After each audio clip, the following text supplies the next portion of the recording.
যদি চান ধানের ফলন শতকে মন মন, পারফেক্ট পরিকল্পনা ও আধুনিক প্রযুক্তি খুব প্রয়োজন। আমরা যদি প্রথম থেকে সুন্দরভাবে পরিকল্পনা মাফিক সার মাটি ট্রিটমেন্টটা না করতে পারি, পারফেক্ট ফলন পাওয়ার আশা না করাই ভালো। আমরা এখন যেহেতু বিলের জমি, তলানো জমি, এখানে ইউরিয়া বাদে কিছু ন্যাপথলিক অ্যাসিড দিলাম 1.5 বিঘা 50 শতক মতো জমি, 4 KG naphthalic acid, 20 KG MOP, 20 KG TSP এটা প্রয়োগ করে দিচ্ছে আজকে। আর কিছু জায়গায় কাকড়ায় জ্বালাতে পারে, যার জন্য আমরা ল্যামডা সাইলোটিন 2.5 ইসি যেটা আছে এটা কিছু জায়গায় ব্যবহার করে দিলাম, যাতে কাকড়ায় পরে পানিটা বের না করে দেয়। আমরা সবাই প্রথমে চান্সেই খেয়াল রাখবো, আমাদের শীত মৌসুমে যে ধানগুলো রোপণ করব এখান থেকে পানি যেন ম্যাক্সিমাম 20 দিন আমরা পানি সরাবো না।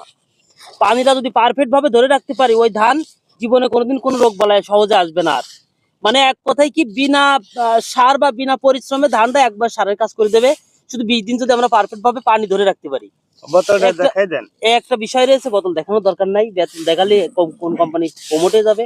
এবং বড় সিজনে, আমাদের বড় সিজনে ইউরিয়া শেষ চাষে প্রয়োগ করার নিয়ম নেই।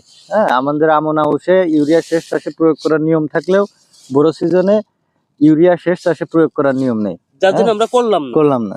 আমরা এখানে জিরো ইউরিয়া, একদম জিরো ইউরিয়া রয়েছে। এখান থেকে আমরা প্রতিনিয়ত আপডেট ভিডিও দিতেই থাকবো যে কিভাবে শতকে মন মন হয়। গত 3 বছর ধরে এখান থেকে আমি রড মিনিকেট শতকে মন মন পাইছিলাম।